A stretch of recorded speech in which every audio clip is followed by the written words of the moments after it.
Hey everybody, time for another video from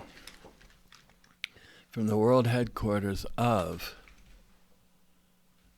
PrestonFlat.com. I welcome you to today's video. Today I thought I'd share with you my top secret technique. It's a top secret technique because what it does, it solves the problem of what's a person to do if they've just got non-stop dog crap stuff to do every day. From the moment they wake up, they're just working away at something they don't even like, right? Just working along, wasting time, doing all kinds of nonsense stuff that you don't even like. Just trivia, you know? Just having to put out these silly and ridiculous trivial fires all day long.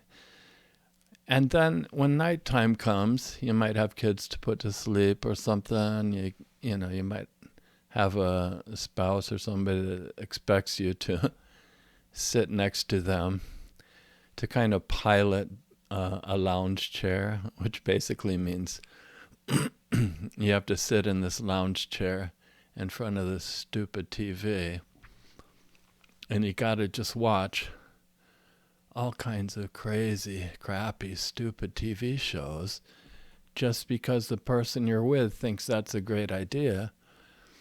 And then they think, well, if you're not going to watch it with me, then that shows you don't care or something. So you're supposed to sit there and waste your time in front of that flippin' TV watching the stupidest shows that have ever been put together on Earth. And yet you still want to have a halfway decent life. You still want to have some free time. You still want to be able to do some of the stuff that you want to do, right? But you just flippin' wasted the whole daggone day from morning until night. So what is a person to do? I thought that you would like this top secret technique that I'm going to share with you. And what it is, man, you need time to commune with God. You need time to just have silence and do whatever you want to do. You absolutely need to have that. And so the top secret technique is one that I developed in Las Vegas when I was living there, raising my family. And what it is, you get like an alarm clock. And it may seem stupid, but it really works. You set it for like 2 a.m., right?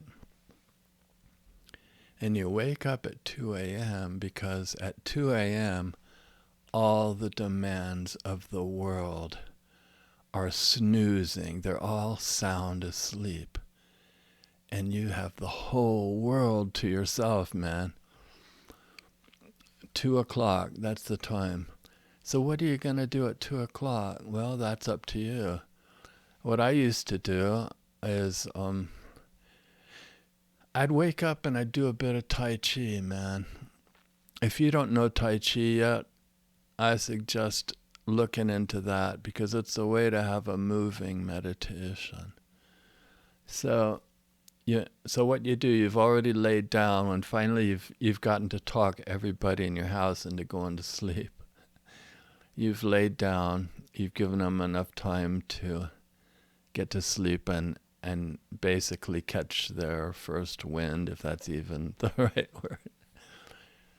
But when it's time for the second wind, that's when the alarm clock goes off, man. That's when you jump out of bed and you have absolute quiet time to sit, to meditate, to read the great spiritual works, whether it be the Bible or the teachings of Buddha, the Dhammapada, the Tao Te Ching, the Quran, the Bhagavad Gita, just anything you want to read. And you get to train because all those beautiful people that you also love, of course, that's why you've spent all that time during the day jumping through all those foolish and idiotic hoops and activities.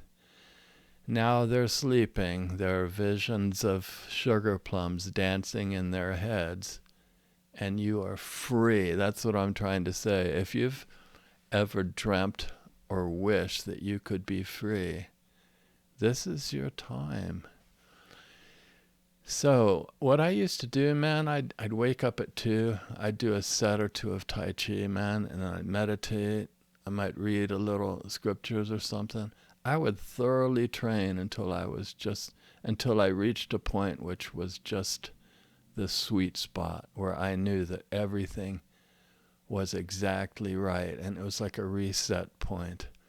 And then I'd go to sleep about maybe 4 or 4:30. So I was up for like 2 hours, man. But I wanted to tell you that from 4:30 to 6 or 7, whenever I finally got up, man, the quality of that sleep was so wonderful, because I was, I don't know, it was just a quality, a really wonderful quality of sleep. And some people say, well, what about, that doesn't leave you 8 hours of sleep a night. How are you going to do that? Well, a lot of yogis and teachers that I've read about, they've said, man, if you'll meditate, that's every bit as good as sleep, in their opinion, in their tradition, that you will be rested. So, man, what I'm saying is, if you've gotten married and had kids and you've got a trivial BS nonsense job that you just waste all your time from morning to night, and you think all is lost because you can't ever reach your spiritual goals. You can't ever have peace and quiet, or just peace of mind, and just you can't do the things that you want to do. Man, I'm here to tell you that you really can. That's what I discovered when I lived in Las Vegas. Sometimes I'd even camp out back in the middle of summer. It's hot in the daytime, but at night, man, it's comfortably toasty. And I'd just stretch out on this cot right under the stars, just laying there. And at 4 o'clock, I'd get up and train, man. I had the whole world to myself without taking anything away from the beautiful spouse or the beautiful children. That's the thing, man. You don't take anything away from them if you just set up your life the way you want it. So that's what I'd do, man. I'd stretch out on a cot, and I'd be laying there just as comfortable as can be. And then the police helicopters would fly over with their spotlights looking for some weirdo. And I'd be laying there. I wouldn't know what to do, Should I just lay there like I'm asleep, or should I jump up and try to hide under like the overhang, under the back patio area? And if I did, would they think I was the guy? Oh, man. So that would happen sometimes, but usually it wouldn't. And usually I would have just the beautiful, pristine, wonderful, comfortable hours, like 2 hours a night to just commune with God and work the knots out, man. Do some Tai Chi. Imagine I was some monk up on some high mountain in China, just stretching out and everything. And it was quality living, I tell you, absolute quality living. I want to say that if you think you can't do that it won't give you enough sleep, well, I can't advise you because I don't know your situation, but at least for me, when I tried that, I really did take back my life to a great degree. And because I had been satiated, because I have had that time which I felt was so important to me, when I woke up after those additional few hours of sleep feeling just great, man, it's like I was reset. So I was able to deal with the demands of the day, not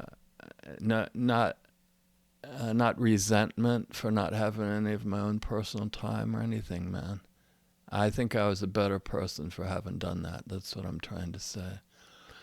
So the answer, the top secret answer from the headquarters, from the catacombs, from the bowels of Preston Flat, if you will, the top secret answer is don't give a stink, but just wake up at 2 a.m., man. Just try it.